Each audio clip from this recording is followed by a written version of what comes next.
Everyone daydreams, everyone fantasizes, and I'm certainly no different. And the thing is, whenever I fantasize about something, I lose the motivation to get it. Maybe I'm just inhaling the copium. Maybe I'm just so far down in despair, like I can never get it, and therefore I can only live it out in my fantasies. Maybe. That's certainly a possibility.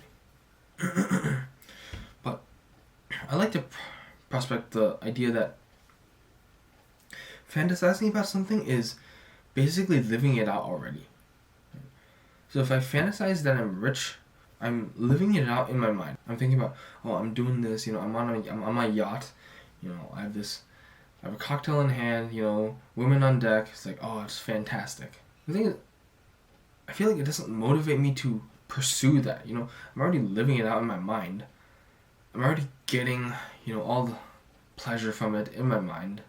So it kind of takes away from the motivation for me to actually go and put in the action to get it. Also, when I fantasize about a particular person, I feel like I lose some motivation to make that into reality. Like, sort of, I've gotten the dopamine from the fantasy. Dopamine is an interesting chemical, or a neurotransmitter. And you may have heard that dopamine is sort of the pleasure chemical. And certainly it is that, but it's not just that. Dopamine is a movement chemical.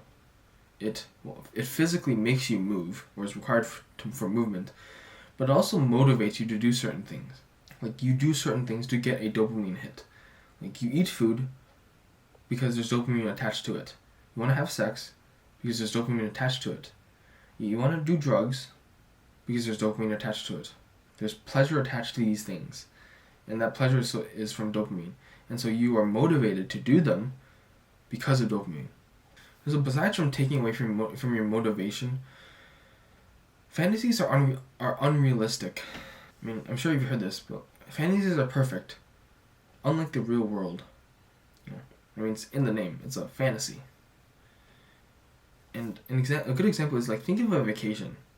You're on a sandy beach, the sun is out, you have a cocktail in hand, it's the perfect weather. You have clouds out, but it's not really hot, it's not really cold, and you have a pretty woman beside you, and then you're just enjoying the time. But that's a fantasy, right? In reality, there's going to be, like, things that bother you, right? Maybe the sun gets in your eyes, maybe there's too much ice in your cocktail, maybe there's sand in your shoes, and maybe it's a little bit harder than you would like. There's always going to be something that does not match up with your fantasy.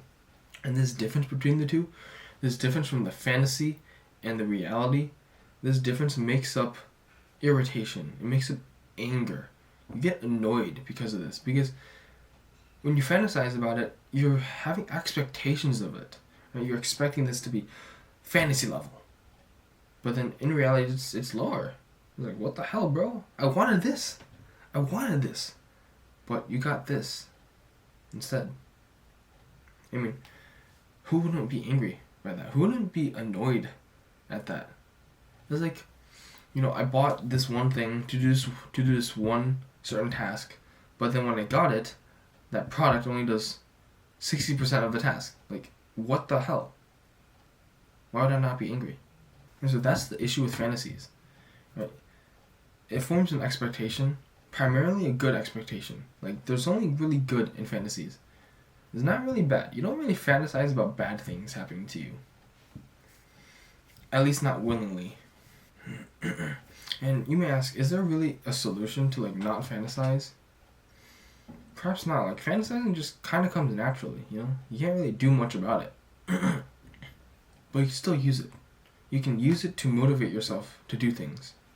You can use the fantasy to motivate yourself to enact it out, right? Like, if I'm fantasizing about a certain person, I can use that as motivation to do that certain things with them. In terms of unrealistic expectations, like in the case of, like, vacations, these expectations, these fantasies themselves give us pleasure.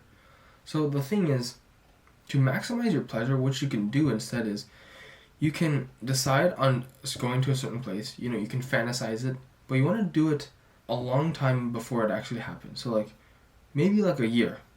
Right? So you have a year to really fantasize, to have your expectations, to have the pleasure derived from that fantasy. And then after a while, when you're kind of done fantasizing about it, there's work's picking up, you have other stuff, other responsibilities. You no longer have your fantasies anymore. And then when you go on the vacation, when you actually get to enjoy it, you no longer have these unrealistic expectations that you want to live up to, essentially, or you want the vacation or the experience to live up to.